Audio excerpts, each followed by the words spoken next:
Neuro and Vidal decided to take a stroll in the city. It was a hot day, and they were both craving something sweet and cool to eat. They found an ice cream shop and walked inside. As they approached the counter, Vidal noticed that his favorite flavor, chocolate swirl, was almost sold out.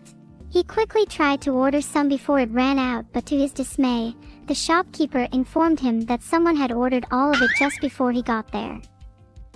Looking around, Vidal saw his supposed friend Neuro with a huge smile holding his favorite ice cream. "Sucker," she taunted. Annoyed, Vidal pleaded with Neuro to share some of her ice cream. But she just rolled her eyes and replied, "Maybe if you promise to let me stay in control for a while." Vidal thought for a moment, considering her offer. Was it worth it just for ice cream? Then the room went quiet, the noise from the shop fading to a whisper.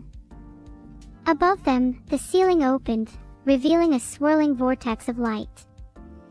The shopkeeper glanced at the sky. "Not again," he muttered, reaching for a bat hidden beneath the counter. "What is that?" Vidal asked, eyes wide. The shopkeeper squinted at the swirling mass of energy. "Oh, just your typical parallel universe breach. Happens every Tuesday," he said with a nonchalant shrug. "You kids better finish your ice cream fast. It might be your last." Just as they were about to finish their ice cream, a mysterious figure stepped into the shop. He had an air of confidence and wore a trench coat that fluttered slightly in the non-existent wind. It was Barry the Breach Whisperer. Okay, I don't care about Barry the Breach Whisperer. Okay, I want it to be one of your friends. Annie then strutted into the shop, looking more glammed up than usual. "Oh my god, this breach is so embarrassing, like for real," Annie scoffed, pulling out her phone to film the vortex. "I need to put this on my story."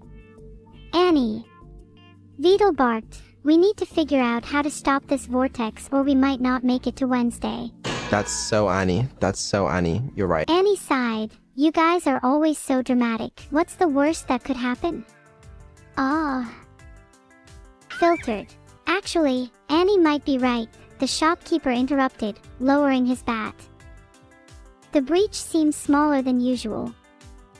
Probably just a minor disturbance this time." The swirling vortex above them began to shrink, the light dimming until it disappeared entirely. Then followed in its absence, an awkward silence. "What did I say?" Annie said with a smirk, tucking her phone back into her pocket. Vidal turned to Neuro, "Still considering your offer, by the way." "About the ice cream?" Neuro grinned, "Yeah, about that. I've actually finished it all now." The shopkeeper watched from behind the counter, shaking his head with amusement. "You kids are something else," he chuckled, "always keeping life interesting around here."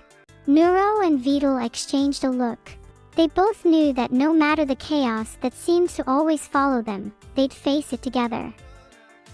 Alongside Annie too, of course, even if she was always more concerned with filming it for her social media. They left the ice cream shop, the sound of Annie's laughter echoing behind them. "Hey, we should do this more often. Go on little adventures," Vidal suggested as they walked down the street. "Yeah, would be nice if we could maybe avoid breaches next time though," Neuro replied with a smile. "You know, you guys are actually pretty cool," Annie said, catching up to them.